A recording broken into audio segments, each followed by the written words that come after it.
اتنا ہی موٹیویٹڈ رہے گا اگر ان کے چیئرمین نااہل ہو جائیں؟ تو اس جواب ظاہر ہے کہ نہیں. اسی طرح نون لیگ کا ووٹر جو نواز شریف کے لیے کھڑا ہے، وہ شہباز شریف کی تو وہ پل نہیں ہو سکتی جو نواز شریف کی ہے. ووٹر تو میاں صاحب، بڑے میاں صاحب کا ہے. تو آپ اب اس کو کس طرح سے دیکھتے ہیں کہ جن چیزوں پہ نون لیگ کہتی تھی کہ ہمارے ساتھ زیادتی ہو گئی ہے پینما کیس میں اور وہ ایون فیلڈ وغیرہ سب کچھ، اس پہ مختلف آراء پائی جاتی ہیں، لیکن ان کو لگتا ہے کہ میاں صاحب کی نااہلی ایک بدنیتی پر مبنی فیصلہ تھا. اسی طرح اب عمران خان صاحب بھی یہی الزامات عائد کر رہے ہیں کہ یہ بدنیتی پر مبنی ایک فیصلہ کرنے کی کوشش جاری ہے. یہ سلسلہ کب تک چلتا رہے گا اور آگے آپ کیا ہوتا دیکھ رہے ہیں؟ دیکھیں، یہ سلسلے توڑ گیا وہ سبھی جاتے جاتے، ورنہ اتنے تو مراسم تھے کہ آتے جاتے. احمد فراز صاحب کا شعر ہے، جشن مقتل ہی نہ برپا ہوا ورنہ ہم بھی پاب جولا ہی سہی ناچتے گاتے جاتے. اب دوسری بات یہ کہ سلسلہ کب تک جاری رہے گا؟ جب تک ہم ساؤتھ افریقہ کی طرز پہ ٹروتھ اینڈ ریکانسیلیشن کمیشن نہیں بنائیں گے، جس میں طاقتور بااثر لوگ صحیح علامتی طور پہ سینسیٹائز ہو کے اپنے جرائم کا اعتراف کرتے ہوئے آئین اور قانون اور رول آف لا کے آگے سبمٹ کریں گے. صحیح. سب سے غلطیاں ہوئی ہیں، سیاستدانوں سے لے کے عدلیہ سے لے کے میڈیا سے لے کے تمام باعث، تو اس کو تسلیم کر کے ملک کو آگے بڑھنا چاہیے. باقی آپ کا جہاں تک سوال ہے، یہ ہماری سیاست کا جو سفر ہے دائروں میں مقید سفر ہے. تو گیم وہی رہتی ہے، چیس بورڈ پہ کردار بدل جاتے ہیں اور شریک جرم نہ ہوتے تو مخبری کرتے. تو یہ سارے کردار ہیں اور مکافات عمل کا کھیل ہے، لیکن اس میں عام آدمی کے لیے کیا ہے؟ لیاقت علی خان سے لے کے سابق وزیر اعظم تک، یہاں صرف جو وزیر اعظم کی کرسی پہ بیٹھتا ہے ہاٹ سیٹ پہ وہی نااہل ہوتا ہے. تو باقی جو لوگ مقدس ہیں یہاں کیا نہیں کرتے. آج شاعرانہ ماحول اسلام آباد میں چھایا ہوا ہے. آپ دیکھ لیں کہ وزیر اعظم کا اتنا کڑا احتساب اس سے 200 گنا زیادہ اور ہو جائے، لیکن نااہل باقی تمام طبقات اہل ہیں. وزیر اعظم، ہر وزیر اعظم ہے جو وہ نااہل ہے. اس سوال پہ لمحہ فکریہ ہے، اس پہ سوچنا چاہیے کہ کیا وجہ ہے. ابھی جدید تاریخ میں آپ کے ناظرین سے محمد خان جنیجو سے لے کے اور سابق حکومت تک یہ صحیح ہے، کسی خاص وقت مقدمات تیز ہوتے ہیں، کسی وقت سلو ہوتے ہیں، اور یہی وجہ ہے کہ ورلڈ جسٹس رینکنگ فورم میں یہاں حافظ صاحب بیٹھے ہیں، اظہر صاحب، ہم 120 نمبر سے بھی نیچے ہیں. یہ نظام انصاف جو ہے اس میں عام آدمی جب اس کا معاملہ ہو کسی وجہ سے، اس کے مکان پہ قبضہ ہو، بیوہ کے پلاٹ، وہ پہلی کوشش کرے گا کہ میں آؤٹ آف کورٹ سیٹلمنٹ کروں. تو یہ ایک بہت بڑا لمحہ فکریہ ہے کہ اس میں ایک عام آدمی کے لیے انصاف نہیں ہے. اور میں سمجھتا ہوں کہ سابق وزیر اعظم بھی عام آدمی ہو جاتا. بالکل صحیح. وہ کیونکہ وہ عوام کا نمائندہ ہے تو عام آدمی ہے.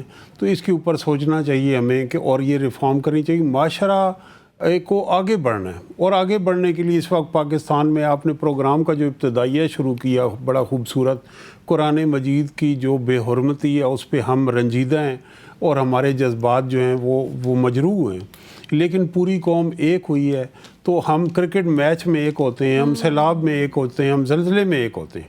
تو اس پولرائزیشن کو ختم ہو کے جو چیز ہمیں ایک نہیں کر رہی اس کو شکست دے کے پاکستان کو آگے بڑھنا ہے. طے کرنا ہے کہ ہم نے یہ سفر میں اس میں یہ غلطیاں کی ہیں، اب ہم آگے ان غلطیوں کو دہرائیں گے نہیں. قومیں غلطیاں کرنے سے نہیں، غلطیوں پہ کے اصرار پہ تباہ ہوئیں. تو ہمیں غلطی کرنے پہ اصرار نہیں کرنا چاہیے، انا سے ہٹ درمی سے نکلنا چاہیے، اور پاکستان کی خاطر ہمیں آگے ہونا چاہیے، اپنے اداروں پہ بھی ٹرسٹ کرنا چاہیے. ناظرین، یہاں پر وقت ہوا ایک چھوٹی سی بریک کا.